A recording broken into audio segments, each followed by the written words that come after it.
я вже і приїхала до свого другого місця призначення в Франції, і це Бордо.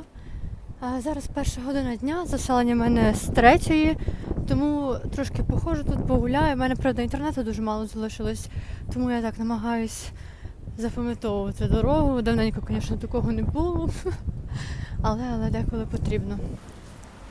Потяг з Парижу в Бордо запізнився аж на 2 години. Я взагалі в шоці. І в потягу все говорить на французькій мові, ну логічно, але ні слова просто англійською. А я ж французькою не бум-бум, взагалі. І слава Богу, що біля мене сидів якийсь хорошенький француз, який мені все перекладав, пояснював, що до чого. Бо так би я сиділа без інтернету, без розуміння, що відбувається і чому ми запізнимося настільки довго. Мені здається, я почала думати, що і не в той поїзд сіла або щось таке. До речі, про потяг. Я прийшла на своє місце, сіла, все було правильно.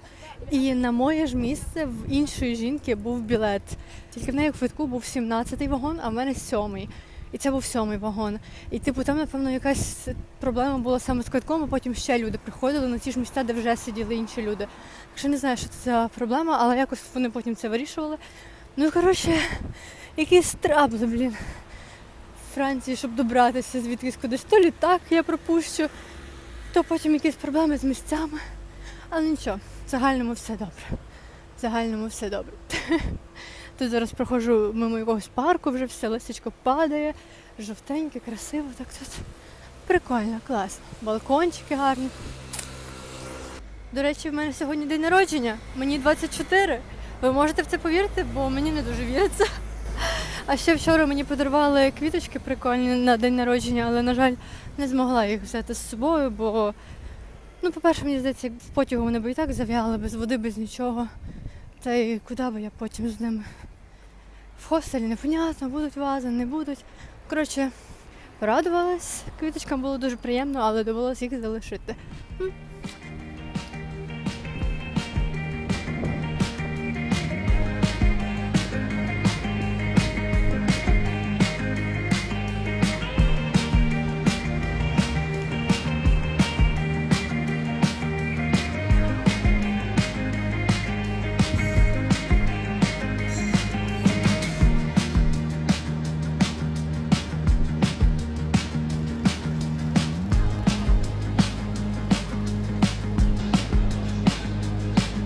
Це вже центр Бордо. Дуже тут красиво в центрі, насправді.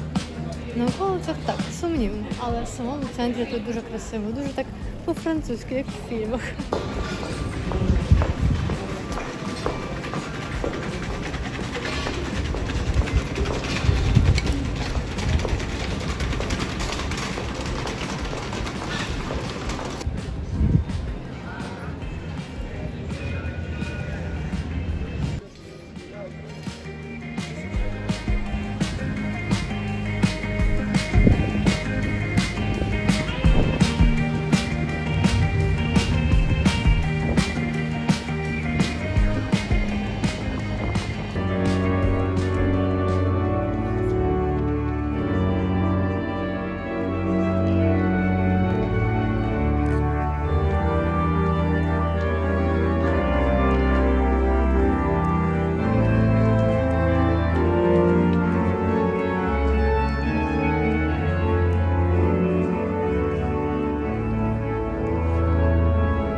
Зібралась на вечерю. Вже вибрала ресторан, який буду йти, тому скоро вирушаю.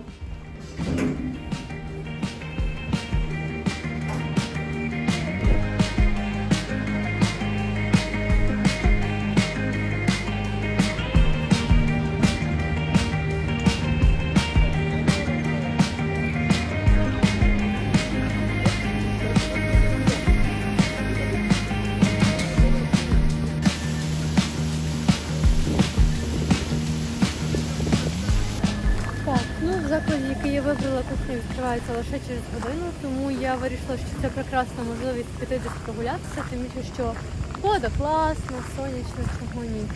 Типу, чого би сидіти в хостелі. До речі, якщо не забуду, я покажу вам кімнату, в якій я живу в хостелі. Бо я забула зняти апартаменти в Парижі. Боже, вибачте, без голови, чесне слово, забула. Чисто забула. До речі, в Парижі, коли ми були там, ми просто кожного дня пили вино. Кожного дня ми десь йшли, пили вино, сиділи під Ейфелевою вежею, пили вино. Просто ходили всюди і пили вино. І я називаю це не алкоголізм, а просто ми прониклися цим французьким вайбом, бо вони завжди сидять на терасах собі, курять сигаретку, п'ють вино і кайфують від життя. Я не курю, але вино купувала. Кайф. Але, звісно, моєму організму трошки забагато вже алкоголю, бо я зазвичай взагалі не п'ю. Так красиво тут, до речі, і так класно, коли сонечко. Але, чесно кажучи, я така голодна, що не хочу просто пошвидше їсти.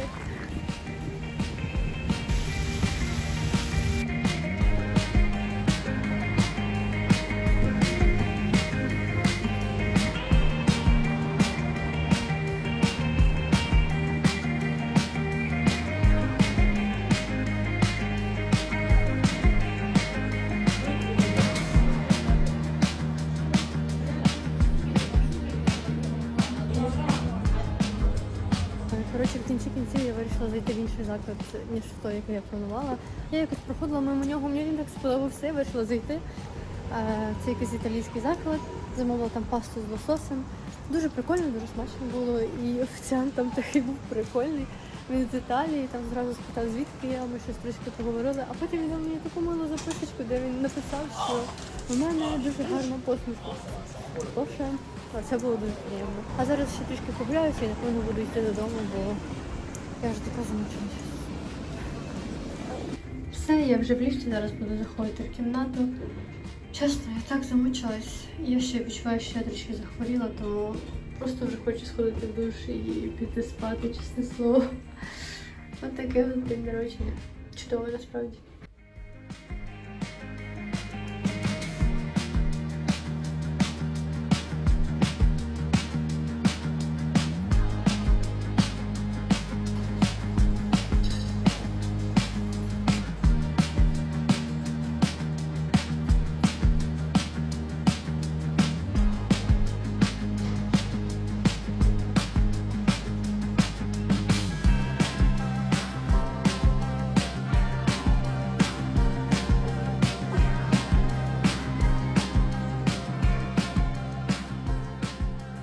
Я вже виселилася з свого хостелу, прийшла в якийсь заклад пообідати тут і, чесно кажучи, недоспані ночі взяли своє. Я захворіла, я дуже втомлена, дуже змучена. Виліт в мене в 11 вечора, а зараз лише 1:30, тому мене чекає ще довгий день. Це вже мій другий день в Бордо, і це місто мені дуже сподобалось. Я думала, що я буду порівнювати його з Парижем і казати, що мені більше сподобалось, але будучи тут, я зрозуміла, що це два абсолютно різні міста, і порівнювати їх не варто.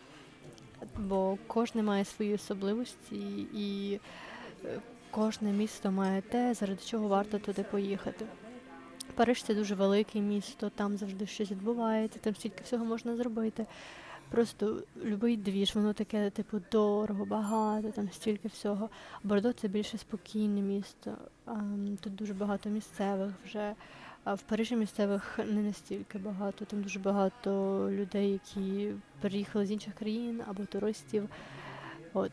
Якщо ви збираєтесь їхати в Бордо, вам точно вистачить 1 або 2 днів тут, так як за 2 дні можна отак от з головою все подивитися. Я взагалі все подивилася вчора за 1 день. Тому сьогодні я вже так чисто гуляю тут, дивлюсь на знайомі вулички, може ще якісь вулички знайду, на які вчора не забрела.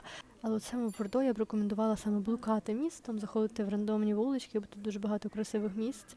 Просто, типу, не потрібно їх гуглити, просто тут гарно.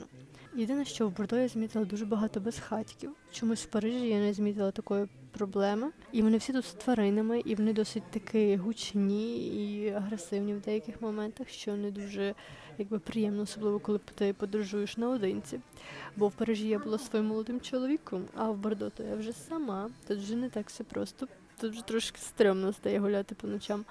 Але загалом, якщо залишатися в самому центрі, не заходити десь на околиці, то дуже безпечно, дуже спокійно, класно, дуже багато тут різних цих терасок, прямо як в французьких фільмах.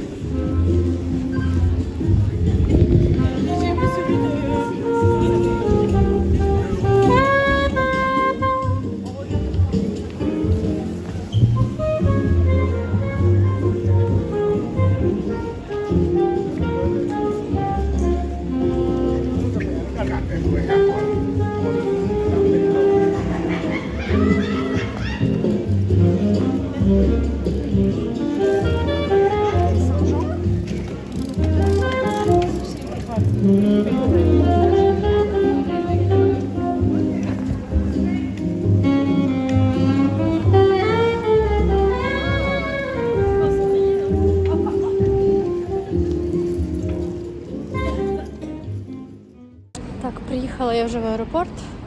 Зараз шукаю взагалі, куди мені заходити, з якого входу, бо тут стільки дверей, стільки входів різних. Я вже 2 зайшла, 2 не мої. Ну, залишається лише 1, так що надіюсь, він мій.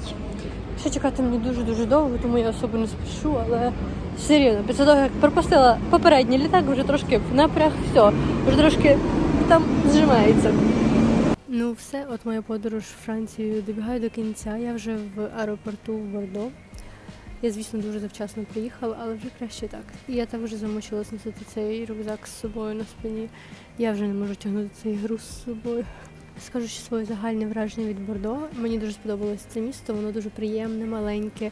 Вам на нього вистачить приблизно 2 дня, день-два максимум, щоб подивитися його повністю, погуляти. Воно дуже красиво, воно дуже таке французький вайб має, як в фільмах. І воно мені дуже сподобалось. Я правда рекомендую його відвідати. Єдине, що тут досить багато людей, які живуть просто на вулиці, вони ходять ще постійно з великими собаками. Собаки не агресивні, а от люди трішечки, да, вони можуть бути агресивними і дуже голосними, тому це таке. Тому я як дівчина, яка подорожує наодинці, ввечері, коли було темно, не ходила по вулицях, де немає людей, просто заради своєї ж безпеки. І все було добре, все було класно. Я вам напишу список місць, які я би радила відвідати, але чесно, я би просто радила вам просто гуляти по місту, виключити карту і просто блукати вулицями, вони там всі дуже красиві, прогулятися по набережній, і ви точно отримаєте задоволення від цього міста. І обов'язково відвідайте місцеві пекарні, вони такі класні, от французька випічка, це правда топ. А порівнювати Париж і Бордо не варто, це все-таки 2 зовсім різних міста з різним, максимально різним вайбом. Варто відвідати 2, щоб переконатися самим, що вам більше подобається. А я тим часом буду вже закруглятися, бо вже така замучена. Все. Додому я прилечу приблизно в 1-й ночі. Моя хост мене забере. Дякую їй. І починаємо знову звичайне життя. Я вже чекаю якоїсь наступної подорожі, чесно. Дякую вам, що були зі мною. А з вами була Андріана. Підписуйтесь на мій інстаграм, на мій тікток. В інстаграмі взагалі дуже багато новин, ви побачите першими. Багато різних фоток, красивих локацій, порад, куди можна піти. Я деколи навіть розмовні сторіс знімаю. І пишу англійською, так що можна підтягнути її, буде вам навіть. Тому всім дякую, всім пока.